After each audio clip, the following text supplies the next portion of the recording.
Una good morning, una good afternoon, una good evening. Abeg, if today na una first time wey una dey watch this my channel, make una no forget to subscribe, to like and to press the notification bell so that anytime when I upload video e go dey sound for una phone kpakam. And for this my channel, we dey upload everyday the latest aproko, the latest gist in town. So guys, anytime wey be say I upload, make una come dey join me, okay? So I go dey see una, make una bye bye oh.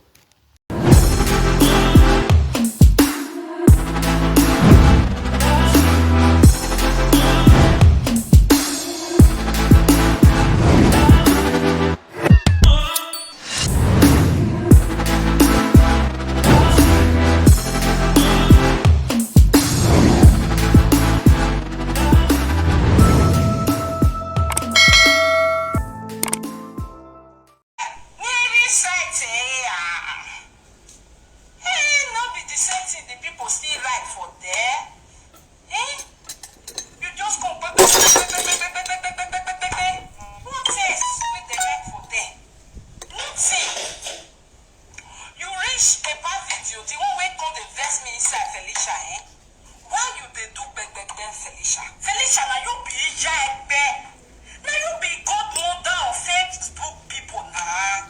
No Facebook for this Facebook where Felicia no know who they behind except Aproko. Even the Aproko, Felicia know who they behind. I'm gonna go listen to the cause where they cause the person. You already know say the person whether he born or not born. Felicia know where the person did. Felicia know how the life of the person be. No Facebook, any fake account. Felicia is the first to be their mutual friend. So Felicia, why are you crying that fake account is insulting you? Why? Are they not your friend? Are you not their godmother? One fake, terrible fake account come out either early this year or late last year before December. If you now see what that account they do, hey, every day that account will come out. It go come and go talk. Nothing way no use one take talk for people, but the only person where that person don't talk to, now be Felicia know you come and be. At the end of the day, when that person come go talk to Felicia gang, Felicia come there, he come there for the person. Oh my darling, stop. That one come say, mommy, because of you. Mommy, if not be because of you, Felicia. Felicia, you know that person. When that person, they put people picture, they talk heaven ahead. You quiet, you there, you they dance, you they report, you they go. Hey, Sophia said, it was like,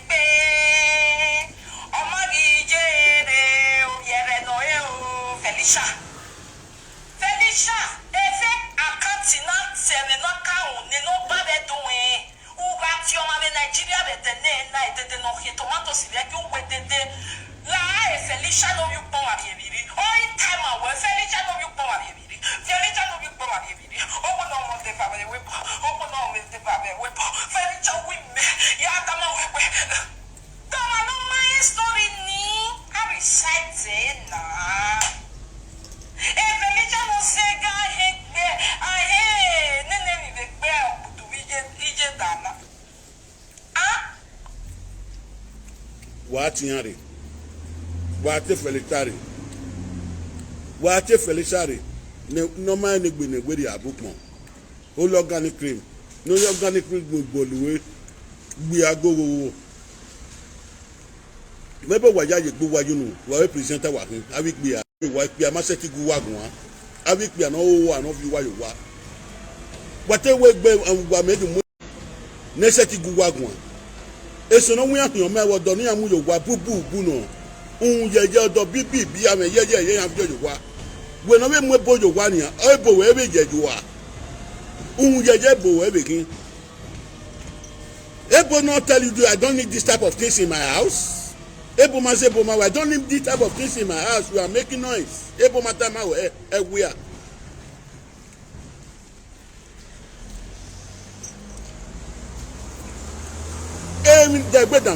The gbedam yo ke gu egun e we no ma ni gbe ne we ri abukun. Bele lokani crime nene si manyach ne kwemu igbi aga dan igbi aga unsa egwia ne Monica atu arika mu we na de no tu we tam we de me oni me beg me retire me tam we no say ne Monica tam we na or week work in New Benin market or we are what devour me we bo gbogi agugwa lo kan ya ugbogi ne gugwa lo kan na si manyas ugbogi ne gugwa lo kan na ya de ne Monica de no retire me tam we nia ungan le platform here o ma be Monica betana or we platform no ma be we social media work pa awule le platform ya gbabo ni everything Monica de gbe tama we na we be sunu na a platform we are no why I told you do we to anniversary we to celebrate on our anniversary we are platform ya ke anniversary ni what we must celebrate what we are go dem nu we erita ye metam we na damyo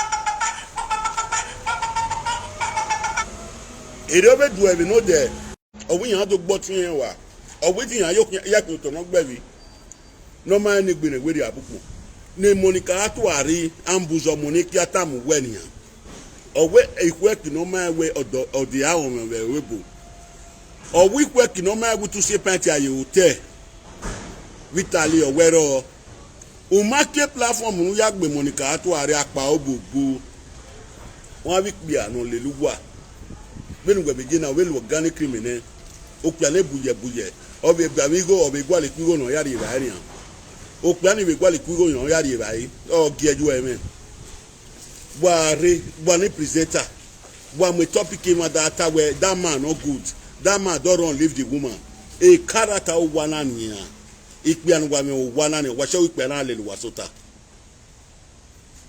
ipe ana no ma mi be wa mi be na ya agbo we yule wa oku na ya yin igbi aga dan wa igbi aga no wa kededo komo bo igbi aga dan wa erita ye mi no we fake ma me na ya jo wodo e ikoso na yan ye gbigbi we bedi e ori yan re kinu pia ni ye o mo pia be yan mu o e mo pia be no toast yan mu o da fi yan ga yo bo ki yan we wa do a be na hin na we dem agbe na wa mo episode wa send igume no pere ready na wa mo episode wa send igume aye gbe yunu aye gbe ma e Felicia be no na e erita ye mi no we fake mic won wa block wa send episode igume phone pa wa send episode igume ni block e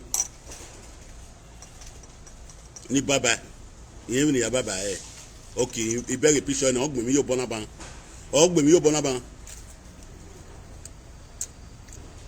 aso agile ye begwe gbagbe mi yo bona ni block we for awale egwe ya abiku dan we wo igbe aga support igbe aga ogogo nu we egin we poto bi na fe ibrat ayo to keno una emu efe ibrat u ye do una emu no do na iladan dogu wagun wa me wage ku amu wa bi gbe aga rogo awi gbe aga no ma ni gbe wage ku amu wa kene fe ibrat na iladan na dogu wagun wa we igbe aga wa kin asawo kobo wa kin wage ku amu wa u wa dey disgrace get do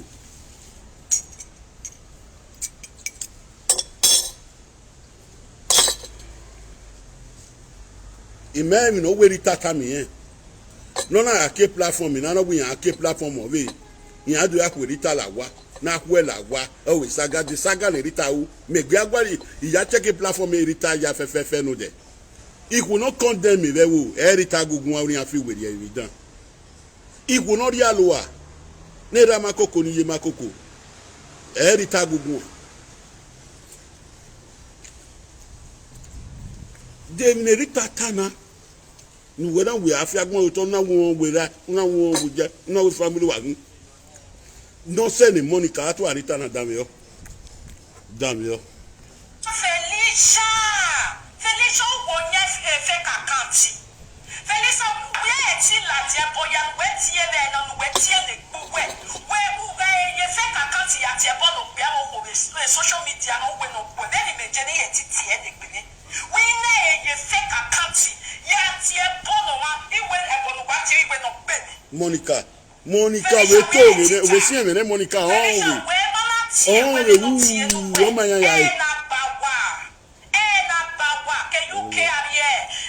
Italy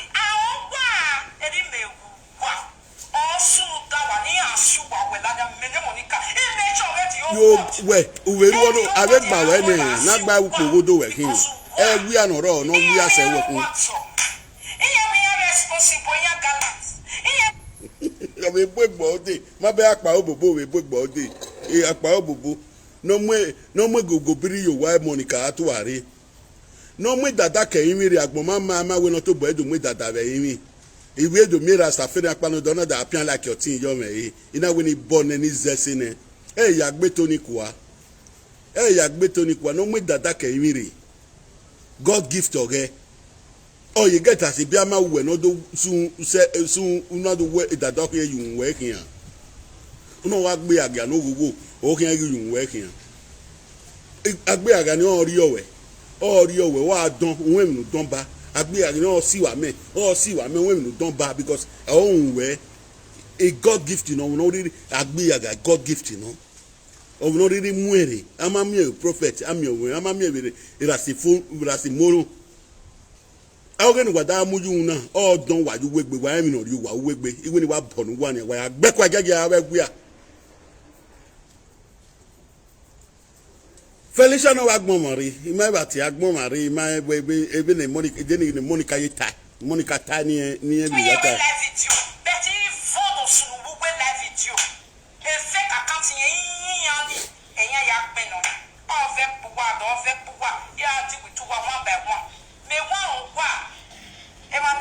Felicia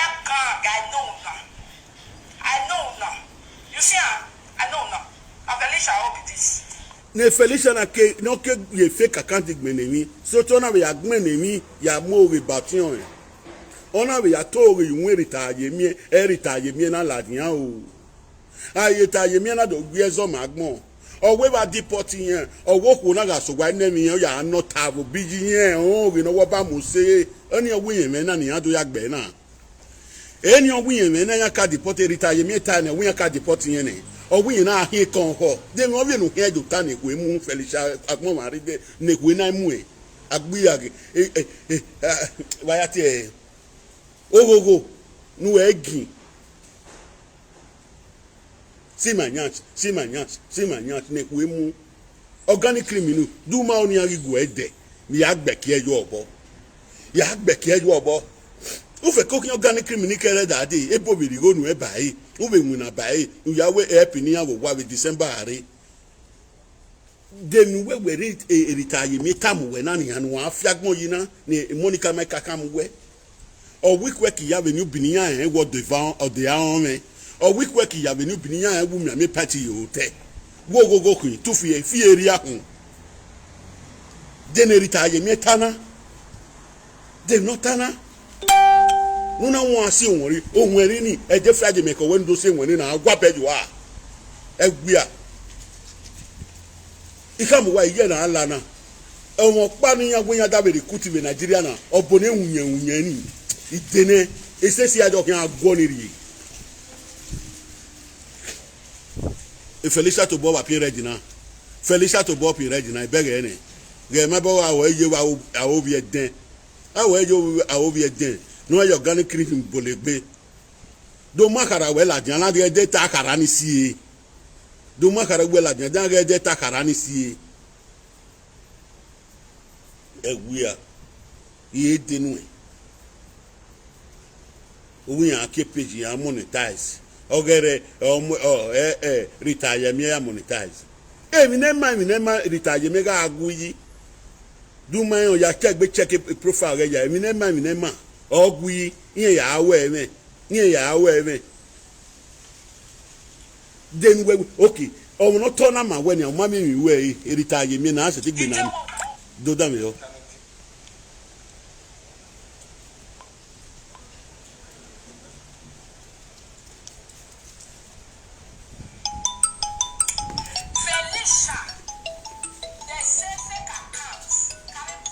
What I know?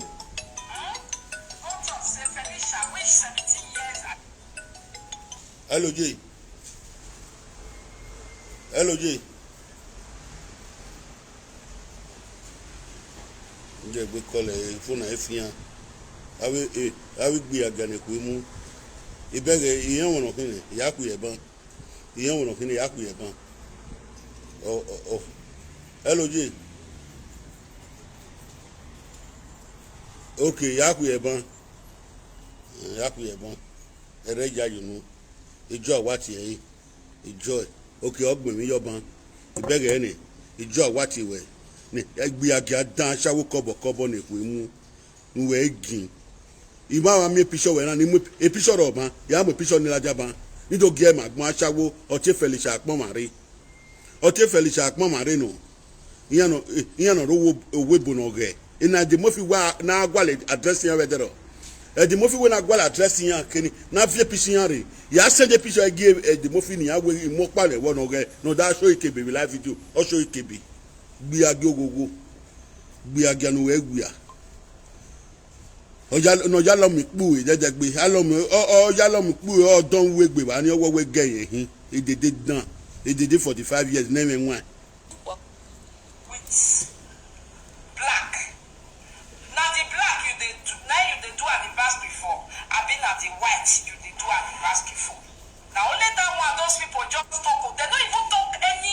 do down we on here we are celebrate anniversary una ya celebrate anniversary Monica Atuari do down we Monica Atuari on water ni we dey in we one anniversary dey no celebrate we oge black you know abi oge white you know Monica Atuari no we na no ta new thing that one na whole story I don't understand that kind of thing costed the Pepe Felicia.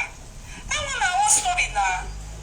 That one a long whole story. Even they can take that one roti talk. Everybody feel not even picking when they never born. That picking where they say I get even that April Fool picking they know now. That April Fool picking if you even take the just now say hey, no yeah, fella he go say that one a whole story now. Story Felicia don ye ba. I just say na another thing. Say na naked picture the gun finally carry. I don't know say that the one where if you even bege igbe agia dan eben igbe agia because iyan ge bege kiabo we ni awo yan ire kiabe naked picture yan ye gwale yan naked picture wa ni gbia no we hook me up no banua iyan amweki wala di ogbe won pa ni agbu wa yi wa bere pede fa no gbera ige opari oba mana o ma show camera won ye papapa egbe ye bolobolo organic cream to to ya kwikwi no de ove na veri wa bere yi iyan gwale kia ni amula di mostly katikati kwa ni presenter man ro presenter man waru ma gbe yan na igbe agi agbo ma muira emi ne dan ya mama emi dan evi na ma wa gbon egbe agi amuladian gona ni a to po mi ogbo me ri ta we yi te ri ta gele ogbo moju wa o upin ni ogbe tie family wa tie ravije wa no gun yagun agbe mi no wi wa o ona wi ke page ne yan do motorize ni motorize ana gbe agi ogogo unwin na ebori gonwe the motorize why you rita motorize umaye Monica motorize do down le onia de ni de gbe penu ike pa mare call my dead mother now say mama you no know of Felicia but I go even wake up I go narrate I go sleep again everybody know that story now like they want block my line again They want carry my page again. Muna the press I like your thing, I beg. Muna the press I like your thing. They want block my page again. They want block my page. Muna the press I like your thing, I beg. Make una the press I like your thing. They want block my page again.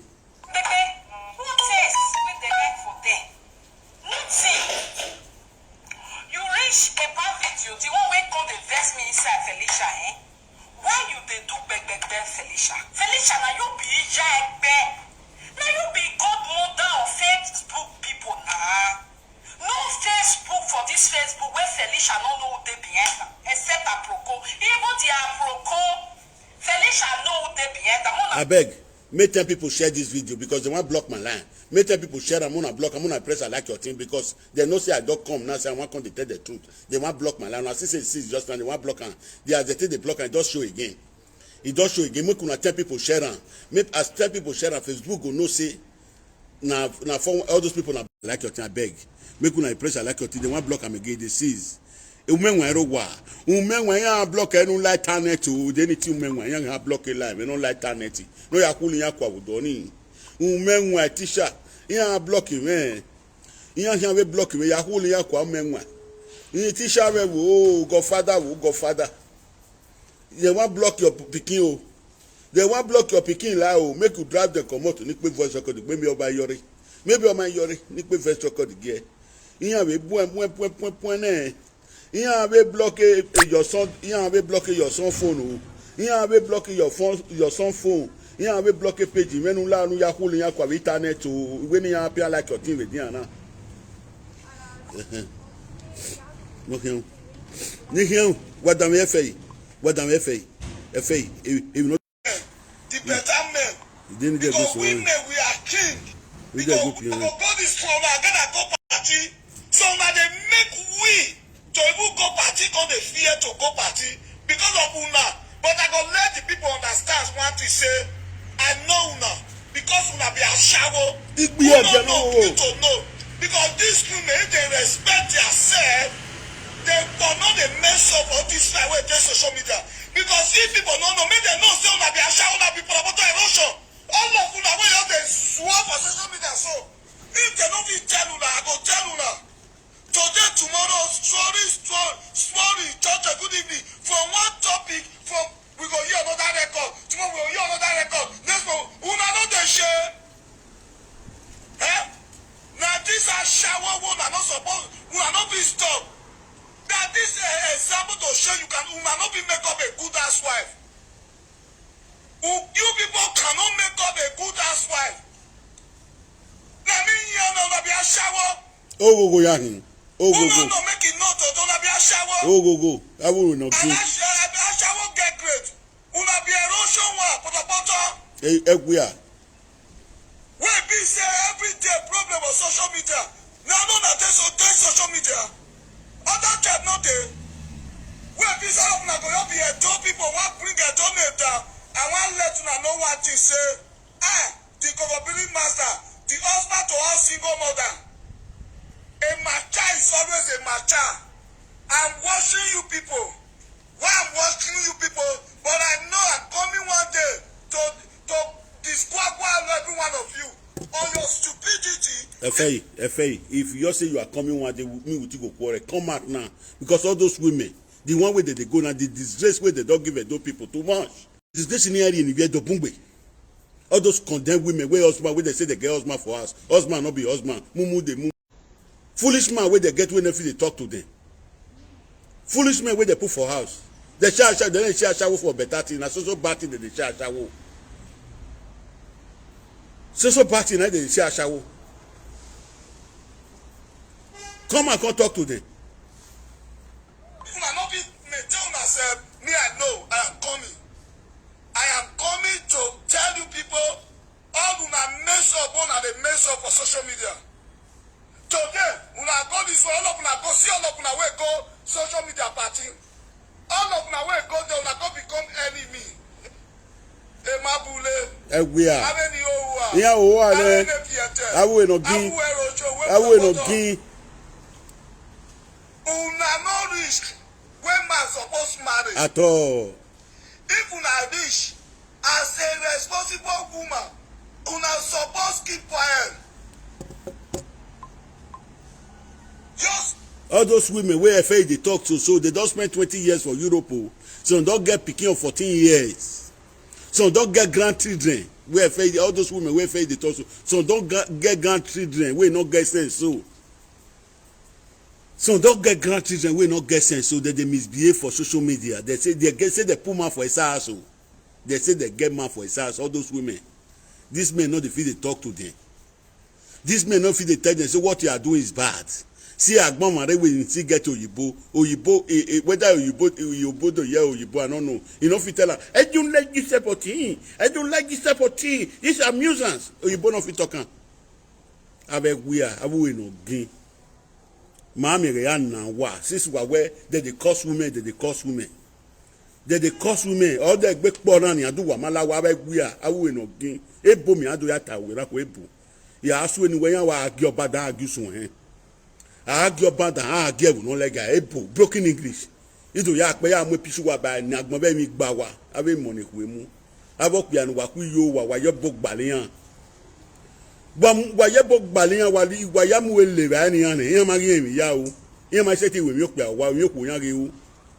Igbe bi pe di o wa ni wa be no re jemi no o ajepa ko no ro.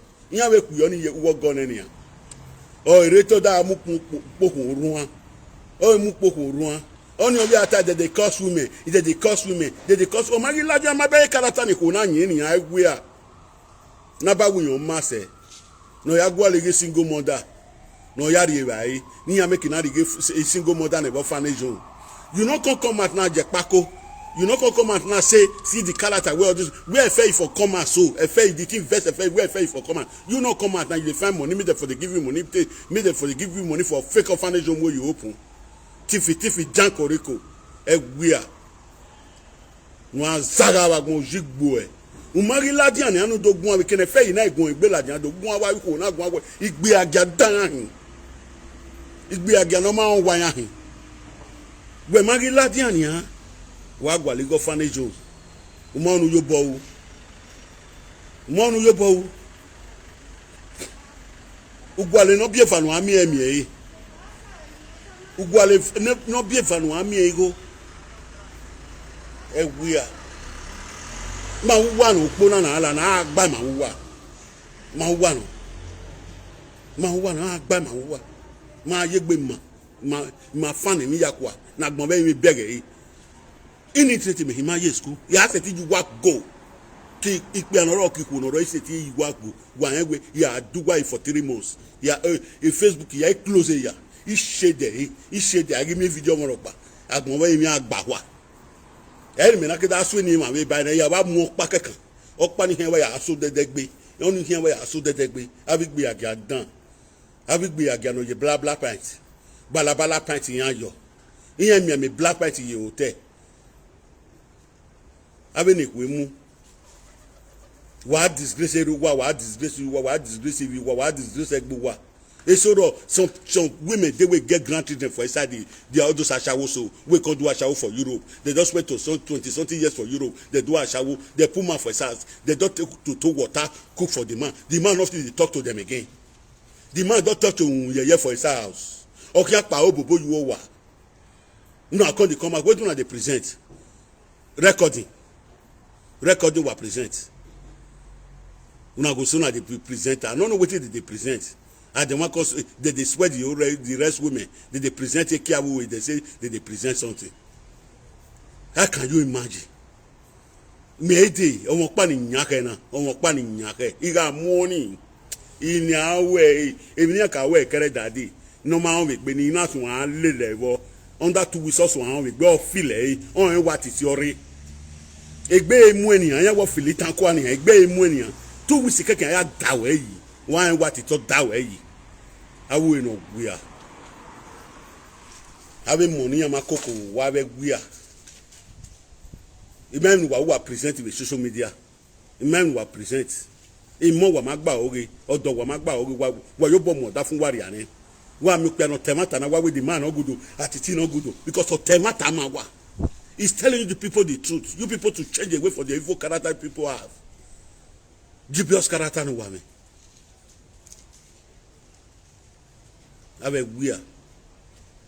Oni aya de bare gbotion. Emnere owe tamu we ni Monica ato arika mu we week bia ya ikweki ya fefefe yan we to see party aye hotel ikweki ya fefefe yan wo de ya o mebe webo won mebo won anniversary nebo won anniversary black de ne ritagi tamu we ritage me de no tamu we na a video ni aviogu na so it's more than 20 I we ni ka do yo na remember when de akwe is the so akpe ni ka enu It is one penny can Omonic Wimu Eguia. The Belladian, the Friday in the when we do no Ladian, no do even I have go name and no I make Bewa, no do Ladian go to Adu Tevin family, the family and a boy. Anahina, Suzuki very. Suzuki very. It tell you very soon anyway. You have a muere ni ah. Or women on my Suzuki, or women on my flower muyo. Ide de go egwan mu no mayo de to wa pi red Suzuki gbe mo pa ni have view ne baba na o wa me no ma ba mu yo good imwe good nu Suzuki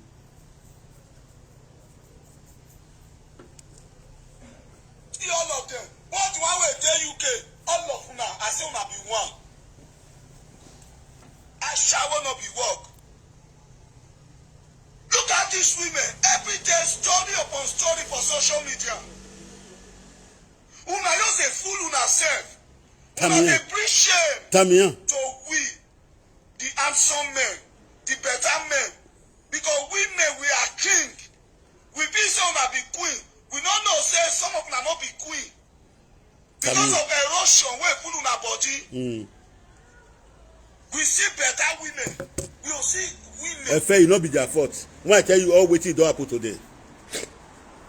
Dog don lick their toto. Dog don't fuck them. Spirit don't fuck them. Christmas don't fuck them. Why they will get sense again? They don't fit get sense.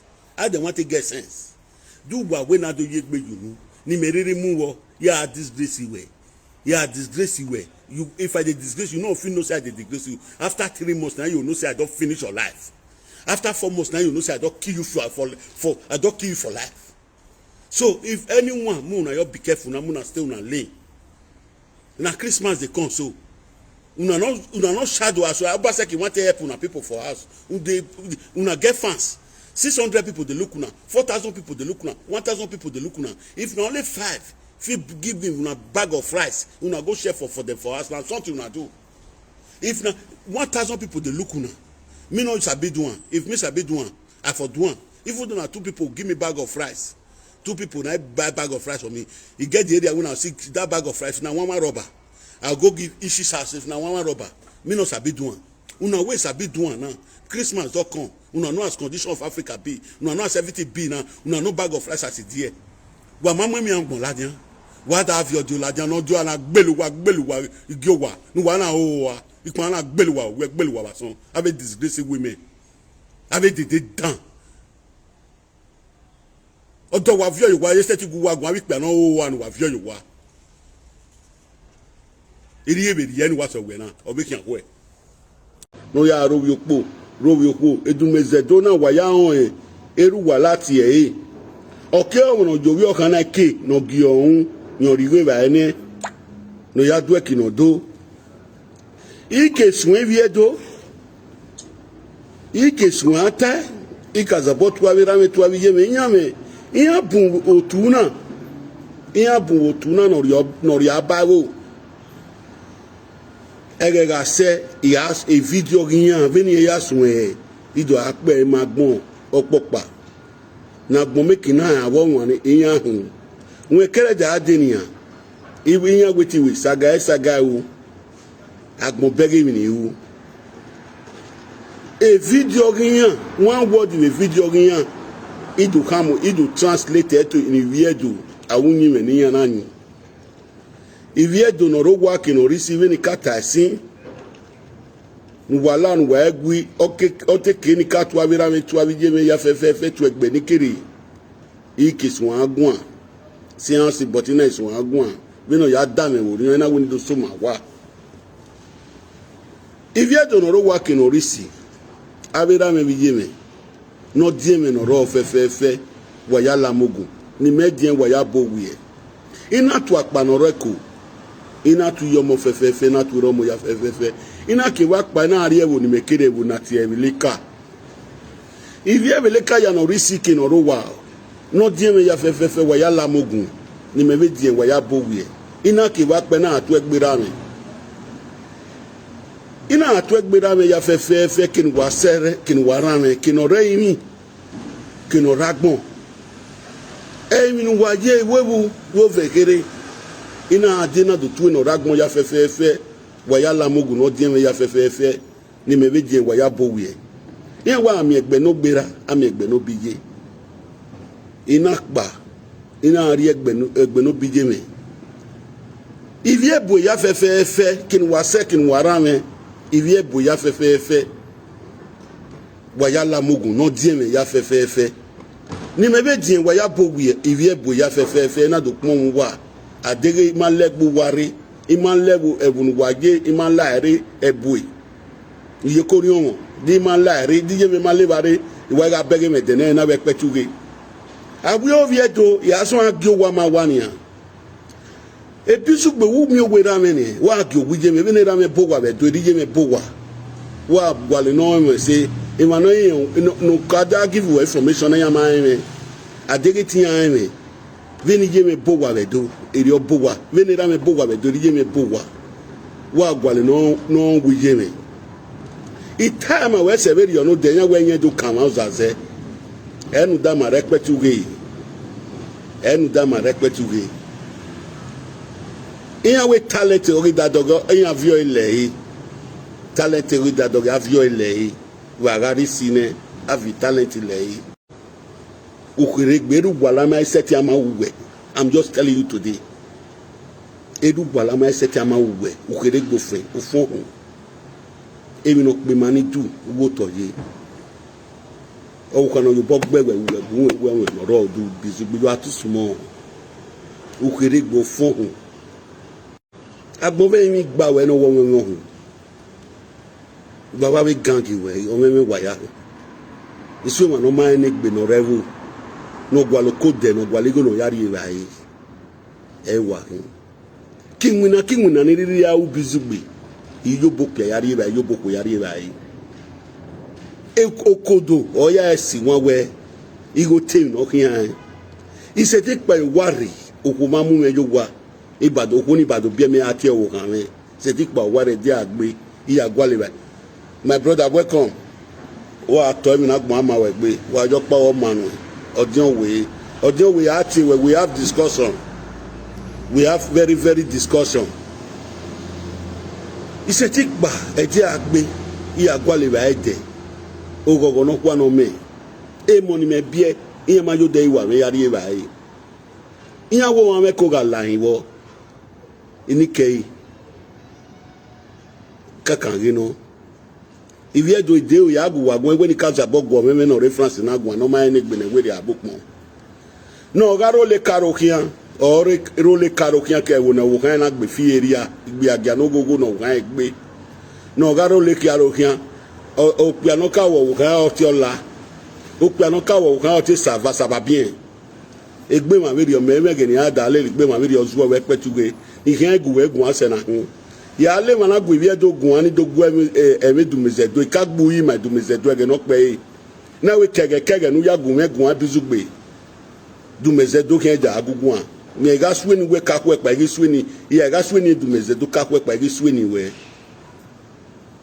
ya we kina me la viebo ibi agbon ma en ya we kina mi ke pa ke yo obo eme dumezedo la me gbe eme dumezedo go sun asuwe ni me and do mezedo ekin ajo jana owie ota avant no master we eru wala kana iro wa me viedo ni do so agwe viedo gun iro wa me viedo wo ko pe na time wa weru wala mweko omweko no wo ko po na ti ato are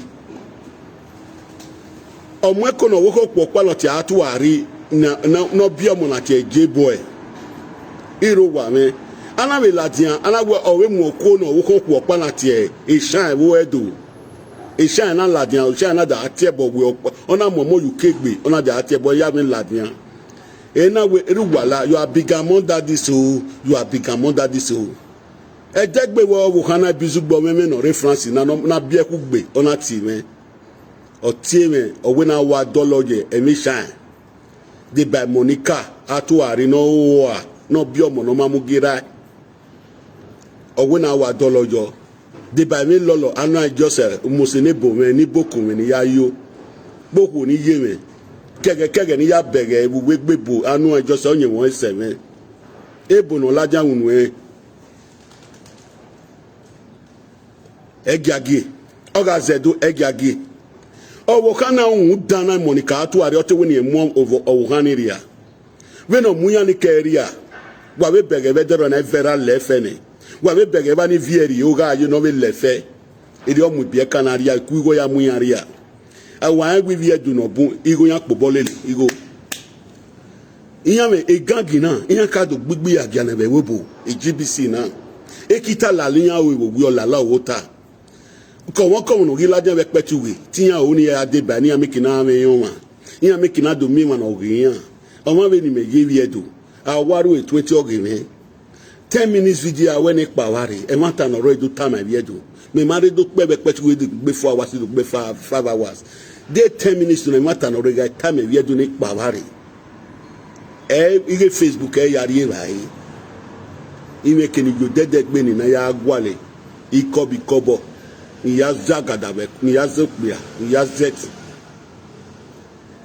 a group na wiedo a GBC na otu gbi agiano ika abo pomera me era mo gedo edo ya fefe no re ana do dia wa no edo awegbe wai agi obase erimare ona do moyo ero iyomo okay ona do kin ewo ni omo na mu yere no do gbigbi agia ona do kin ewo ni omo na mu yere no do gbigbi agia ona be do kin ewo ni je na momori no do gbigbi agia eyin ti yewo ni kian era me pe vita ma mewe igbi agia ni awe mi no ma dage eri ma no re ona do wa bewa eku igbi agia na iya te so amu omu iweva ekpiweva ya se to amu ela wobo ne e monobun ewebo eyana da vali ya hara e monobun no ma se no we kia wo wa iya rivian la wobo ne a group na ga no GBC na abo e will not condemn o ma be ne Suzuki je no wa iye boy no re te we give egu egun e kino dodo na e se na kin ya egu egun iviedo okay kaka bo dami o ma be ni ye boy no we ileledu ye mu yo to ileledu o da po bolila wa wo kana because o ni ma o no me yon wa o ni ma da pian like your thing yin e Facebook iya mi no yun si iya mi ami ko de ni yan lare iya mu egboto so ni ye ta yan sin bi ni ye ta sin ime bizugbe na so ogi owera me ogi owije o ma gi owije me ena tetie na ti ati eni gi owije me ma no be gi owije me ma bai no gi e bai emi ro paga ti mo family me pam edu mezedo ki yan e ki no eru wa like yan no because atu ari ta se very owe a secret no agbele ma wa ogun yen we to bu we la ti yan ogi owa me ma gbon ogi e ma yin imam ni una imam ni wo ya imam ni wo ku we imi awunyin we wa yin ke petu we ade ope ni okin agba we petu we awunyin we atosiri wa yin onyin we no ma gba ni wa ya mo ewori a e ina lati ina so aleluwa kan onyin we ni wa yin na ma onyin we ni wa yin na ma ni wa ya mo pe agboto wa mo ko gboto e ga yare o ma pe sayo ai sorry owi eru wala mo ko niyen oweru dumezedo mo ko niyen wi momo ko ina we ave mi gbe mi yana dumezedo mo ko nu e sayo ha amale wo ya sunu we owi ti an mo pe ani elele o owi to igo ya fiyen o were na ikwedo igu wa ya so lele ina we nevertheless ayegun ayo ina do we video ina we ni ya re CNN re vi edo wa dan yo me ina woni are CNN re e video ni awokpu aso awokpu so e matie bo no ku matie no ku ina do miegwe ona be daaro we monica ato are ona we bi omokpa mokpa pa no bi ona we bi ni dumezedo na you know emi ekwe wo ga fe bright ona you know emi ekwe we tan fi ma do idigo agbe o ma aderi wa ni bieka ni ravi ye ma koko ni gbe ma ran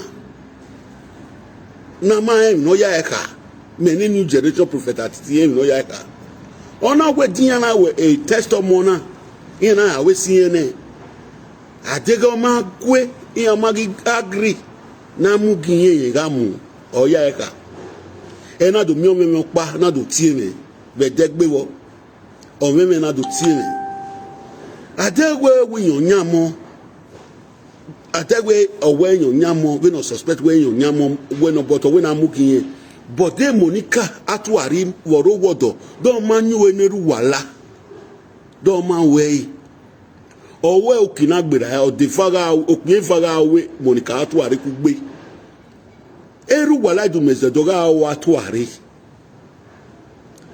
ambush ona bi awa tuari e kona do re ni awe CNN e ma mi CNN yere ade Monica man lo ye keru wala bueno do febo e bana na bisugbe onu we ata zewo pe ade Monica man lo ye keru wala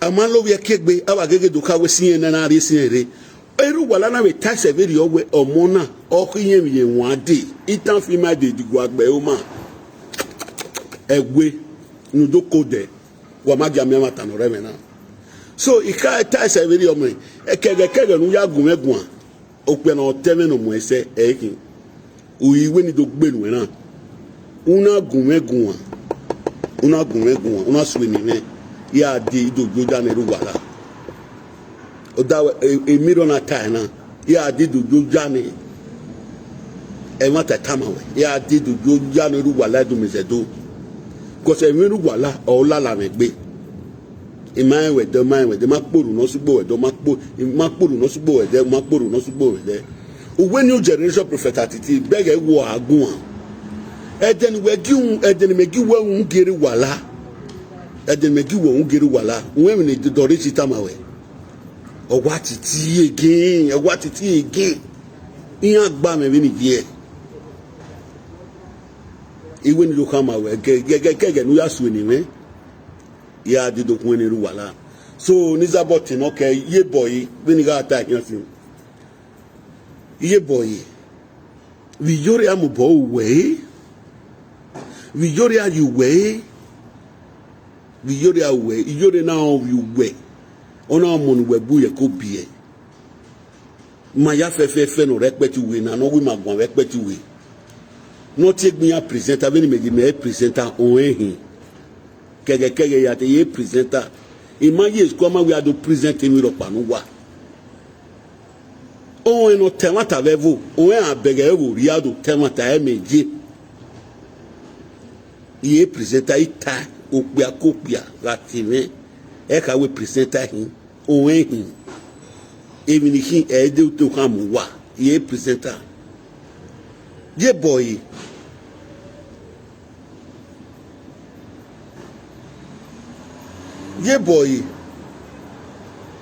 bijori ari we amagbo mojuwa o mara we okay kakabo dame even obuke ufie nwa yi na me nwa na makoko wa iya wo bi edu ya hin iya wo momo ewo na gbo ya so maybe na zo any ya made mistake owo mo kopia no ri bi ene koko no ri bi ene ewo na gbo ya so okay kakabo dame abi no do level ino ra mo potiti no la peti we no so fure ye mi iya re mu ene yo ba mi go yan gwali gege yan ya ri ba yi iya oni an yo po wa ami re na se ti ya ko po wa amiege na ya keti ki ukboma bana ari be no wan ma soro no ya ma be 80 years e ma soro no ya ma be 90 years yen wa ga rule gbe me ki aka we nu da me rule ya ma gbun me ni ha e o na gbon ma me ni ya po bolele ni ki en se ti po bolele o ni o so na mi ma so yan ga fe be go gbe okeke e fe ya ni ya fe ni ya do pa e ya do pa o ma be ni ma je me le lo wan we competition me le lo wan sun wan ah we 50 people ge me pe gbe be na bi ari sin won pe gbe mi ari sin 10 minutes 5 minutes ari street 5 minutes 10 minutes do drop eyin we mata no ro do ta mi bi edo yin we mata no ro do ta ya ta le pa bare ni ki ari live video na for more than 4 years again ya with 2 hours 1 hour as it kai again YouTube na re na ke this 1 hour 2 hours 1 hour e drop e mata no ro do drop e pa ye boy imoni itani ya teme unity afie wiri e oke kaka boda we te wi swini we ido bege edide down edidori agokin o career okay don't want to go support Yore he support Yore of your mose he support e obiunu egwagun ologuba be na won wi okan se oyagun even no ma ti gwa lo dai we ogwa lo dai we o ma be ka wi ejo gwa ni han a o we so be dero wo se ni agba akin o te ni agba akin wi am ezola dian yan na we arun opa we no 6 million re ni e ma so na be afi e weri e we to ya we awe bo e ma so na afi e weri e of which na ka bodo nota ina do bia we e ma no nwina we ba ni wi eso we ba unwe ewe na doika aru opa ero no we mi no ma go e no ji ga ezigi moto no ri un no ma egiro we na won agbon ye boy we na won agbon iyoro iyobo bi we no we ma se no ri e we ah wa ya we na wa ya we dan we orion ba e we wa no support e kin don no support e na no da mi mata no redo tamu wa ni Monica atu arido e video no pe ose ni Yore wa agbon wa ja we bias yo wa ja temata o ma ga ro no video ke Monica no ya finu gi kwa no ri Yore lati na vio lati nu da wa bege mo omonu sagi agbon wa ya no pobo gba no yo wa ya no pobo wa ga ni ki ya segbe ma u tete ne gi abi ne wo na roko na no ko ma gi wa ya me nwa ni o ma gi wa ya me nwa o ma gi wa ya me nwa wa na yi nwa e wi awa hin awi gbo kan mo no mu ye ko mo bokuta ne gbegbe ne gbopa aka se no sa ya we me o seban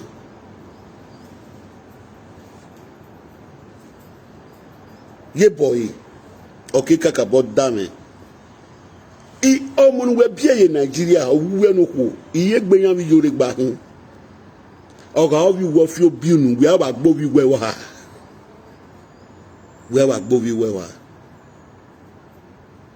o si gbase o igba no wo kana Yore la dia be pe ki we do imi e do ya fefefe adegi mayana vi bo ba mayana ga imi ya emi danwa dan maya ladia mari ye mo bio ma eti me de ba o iba group ma mari ye mo gia mi pa na ya maya gio e awe no maso wane ga maso wane awi gbovu e ye boy me kam we de na igbovu Yoro no wi omoze ugbovu e adege yan wo won du e gbovu wa e adeguna mo yi lele do eni e no terigo ba no terigo nu e va ero de tu mo yi lele do ni de tu ga we do ni here for 2 years now wa wo you we ni do wo you onu ijo mo yan here ge we wo tan fi omo like agbe yan le ba we do o gudu obone igo nu we mi wo o se go ni ya de half bag of rice nu we na we aju nki e pize na iye we kama o ma ye late okpono de ilele do part 1 and part 2 ayi mi no reset do we do we na gele ijo mo no plan no mo no we bie ini go ken set ya file card na ke page no we wo no bia ma bie ka ilele do okay score do iwe ni do kama we de na okay score do or satisfied with one class is forget the year do the high school wani eye webo wa zu ole libieka wa gbobo le libieka imamo no wa yoko kwa ewia u de dori enu na ri u de nu ina be fi onu ewu we wa mo no me nwani ya wo ko back okay wanna pick itama ya bono ma mano bokuta itama ya bono ma itama ya gwo ma yitan gugun ma wa ise ti yan de wa wi yore uwe ina wa uwe o ma ka gun ye jogwa ge ya time wa ise ti owi o kakere wa pa do no e be do o make attempt e ma no go make attempt yan we no dey 6 million re no dey 6 million e na wo ga so ojo wa ajo sa ba na gbe mo ro e de na no sa ba na gbe mo ro e de na igbi jore iri ye mo we kian a ma gbe wa e mi na une wa une wu o we mi na une wa we yo both you when yo both you we e yo rikin adega no gwana bujoro we na we no olajan sigba seni o igba do yin olajan sigba seni igba na do yin ah we awa gbe wa ye boy ah we ma no de mo e ma no support e me support e ma ta no reme data aga ye mu ana ye mu ji ari gan aye ye yupo ne aye we fan for abi gan awe akiyan ana be mu won lori emu no mai ana ye mu e o nu po no be gbese be gan ye fan ami kinana mi yabo iwe do ni mo se wa ya to kere wa drop e do me se to ye boy tanu ame lele patu wa no wo enwina no wu o kan wu yo moto e de na do ka mo we sai monica aya ke la pono de igo nu e mu lele do ni mo ya no rewu bo ne do ya fe ya o we do bo we ijo mo ahan la de we petu we of mo gagbe o ami ro gize do we do na mi ya gize we do mami uno pofa uno wa mo jane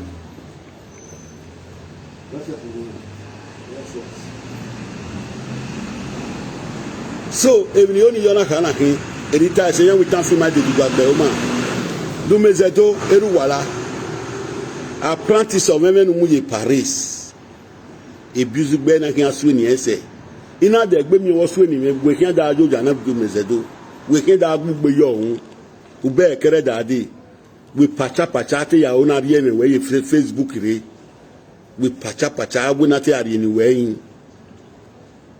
a we na ari ni we yin iye o sa pe ran la o sa pe ran no la do mezedo kwa mo we na gegie o me nu mu ye Paris na bi e ku gbe ka ma we no e gege no yo gbe kwa iye ibi gbo we mecho nu ibi gbo we mecho nu we no yo be fa gunu e no keke ni iye we firi ya no mu yo wa o e wonu we je igogobiri ye bi arole karo gbera we arole karo le lo wo we awe gogobiri ye bi to kan sava we ça va bien o pe no ka wo we na ekwe mu we bizubi Emio erita ye mie wenarie. Felicia no dukmo di wiri. Ya wenarie ni ewe ata. Boy do come we. Imere do gbe Felicia guwa obuni agbotin ogbotin yan otin no do gbe na ne. Otin ladian wo werita ayemie. Ona buyan ti eboni Felicia no dukmo di wiri. Ogunya wo do mame party hotel yo wi re ladian na we ah. No we are the ben or two we vibrate 7 retire me vibrate say when Felicia no dukmo di wiri okenu we pobole lo tun we okenu pobole lo tun we. Okenu pobole lo tun we no tun vibrate is a very lent. Do what my way retaliate is very lent. Adegete ritamaye wodo o maye wodo ya fi gwe oto the whole world ya yin the whole world ya gun yin is very lent. Egbe ma video. It's my victory. It's my victory. Like even I'm every lology. You understand me now? Egbe ma video ga add it to my life. Keta. So ni wa say video wa ya fi owe. Wa awake you go ta wa ya take video ya tie.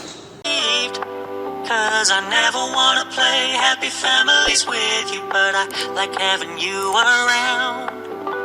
I'm fully